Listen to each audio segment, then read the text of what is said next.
You want to hire people to... When we first started My New Philly, we had this idea that was, how do we infuse positivity in the whole city, right? Whole city of Philadelphia. So we came up with the Say Hi campaign.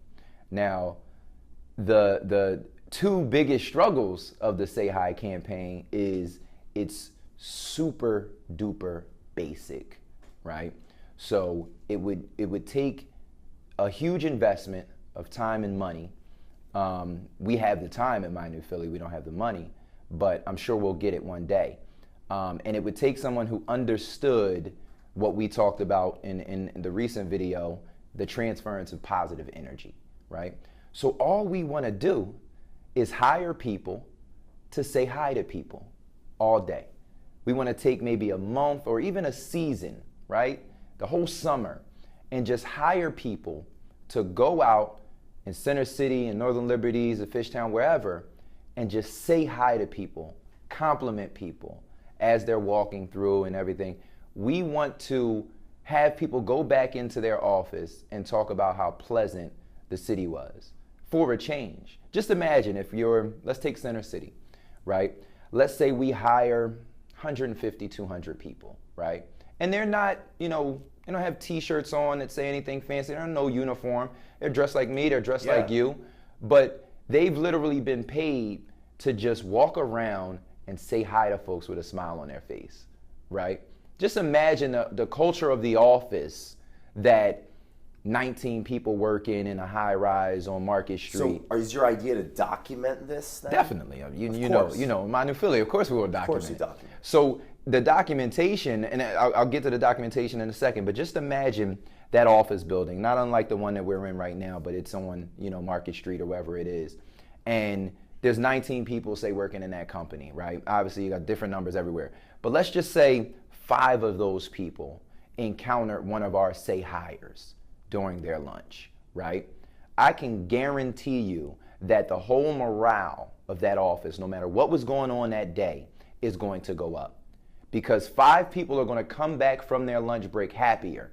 They're going to come back because someone spoke to them and gave them a compliment, and that's unusual, right? That energy is going to transfer to them. They're going to then speak and say hi to someone. They're going to compliment someone, right? That's just how energy works and energy moves. So when you talk about the documentation, what we want to do is we want to hide cameras on some of our say hires, right? So there's some hidden cameras, and we want to see how many people speak back, how many people don't speak back, right? And we want to even go as far as to when we see that someone didn't speak back, we want to stop them and ask them, hey, saw you right there on Chestnut Street. That guy spoke to you. He said hi, said he liked your pocket square. You didn't speak back. I'd love to know why, right? And I want to understand why. Maybe I was just in a hurry. I didn't know he was talking to me. What excuse people are going to make up, because we're going to have it on film. We're going to see your eyes look in this other person's eyes and you not speak back. And then we're going to see people that do speak back. Oh, hey, thanks. I got it from Neiman's. How you doing? And we're going to ask them too. That guy gave you a compliment. How did that make you feel? It made me feel good. No one else complimented this pocket square. My father gave me this pocket square, and he's no longer around anymore. So it brought me to a happy place. Things like that people don't go as far as to think about when you just say hi, when you just say, hey, nice dress. Well, and this is a case study. Yes. For culture. Yes. Meaning, there can be negative or positive culture. Mm-hmm. The key is to have emotionally intelligent outcomes. Right, definitely. And an emotionally intelligent outcome is someone is giving, through the law of abundance, positive energy to uplift another one, wherever their energy is. I learned this, and even though I didn't really finish school because I didn't know math was as important as I do now, a negative that becomes a positive is more energy than 0 to 2. Right. Like -2 to 2 is more energy involved than 0 to 2. Negative to positive. So if someone's in a negative mood, I'd rather have someone upset with me because they know me. I can pull it out with love. Right. It's like when I do my communication training, LOVE, lead with optimism and a velocity and enthusiasm. That's the acronym. I like that. It's about, because leading is becoming the questions you need to know the answers to help someone. With optimism, I say, we're like so in frequency. Life's like a mirror. What you put out is what you get back. So that's the optimism, right? That's the energy. That's the smile. That's the hello. The V is the velocity. You got to talk to enough people because not everyone is ready for you. Not everyone is ready to meet Anthony Robbins. Not everyone is ready.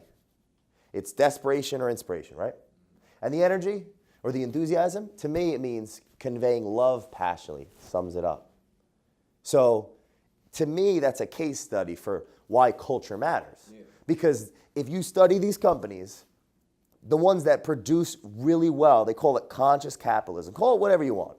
They care about their employees, and their employees have a better frequency, right. And their employees greet people when they walk through the door, and they ask the right questions, and they listen to understand, not to reply, and they fill the other person's basket to the brim. The person that goes there to buy stuff buys more stuff, has a better experience, tells their friends, and the stockholder, the shareholder, wins. Right. Everybody wins. Right. So there's no reason why we couldn't do that. It's amazing to me that when in a world that money is the bottom line, right? You have so many businesses rise to power that don't necessarily understand people in the way like you just described. You know, emotion and how you're made to feel at a certain place is going to keep people coming back. It's going to keep people spending more money. It's going to keep your company on the rise, right?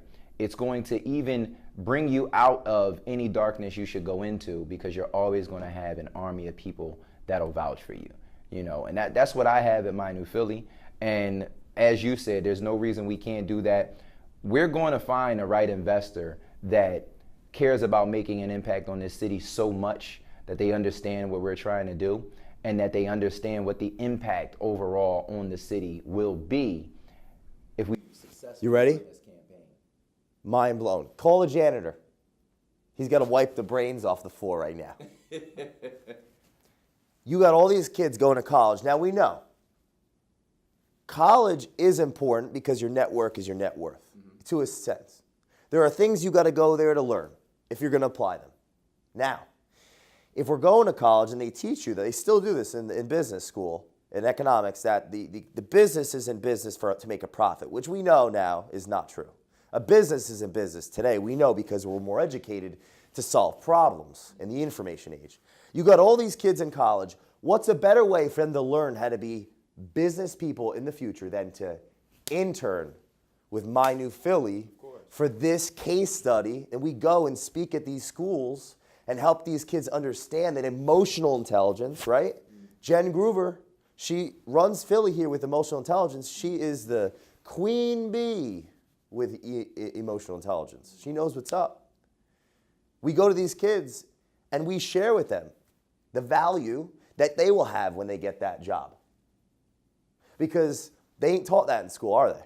They're not taught that a smile is a reciprocation. Like you hear this stuff in selling, ugly word, communication, that people buy from those they like, know, and trust. Yeah, people buy from those that they get smiled to. We just talked about this with Chick-fil-A versus McDonald's. We did. We just talked about Chick-fil-A and McDonald's and how McDonald's is focused on systems, and systems are important. And Chick-fil-A has a consistent culture, whether you agree with it or not, that how they set it up, one is systems focused, one is culture focused, and at the point of it is they both make money, right. They both work. Right now, it looks like per location, Chick-fil-A is proving that culture does matter most. $3.8 million per store. Per store. And it's like 3 times KFC. They have, what they do differently is you're not allowed to open more than one. And it's only 10 grand. They just pick your character and they focus on the culture. It's Chick-fil-A. They focus on developing the person and having someone that is, they're not worried about the E-myth because they're just going to work on their business, which is an interesting way to do it. Now, the premise of my whole thing with Culture Matters is this, and I'm going to quote Mo Anderson, the CEO of Keller Williams. The culture is there for the systems as the systems is there for the culture. You need both. Just like you have a brain and you have a consciousness, you need both. Just like you have an economy and you have a culture of the country, you need both. And that if McDonald's would just use the systems they have and an influx of culture, right? Take Ray Kroc's personality, his character, and break it down clearly, what the good in him was, and get everyone to believe in it. It'd be like going to church on Sunday, but every day. We open every day. You smiling every day. Monday through Friday, 365. Yeah. So listen, we're going to make this happen. Mickey D's. We're going to make this happen. My new Philly, Kyree, Tyrell, founder, owner, J. Doran, Culture Matters. I hope this was of value to you guys. We're just shooting. I didn't even know this was on. How do I look? You've been working out. I hope I look good. I've been flexing. We'll see you guys.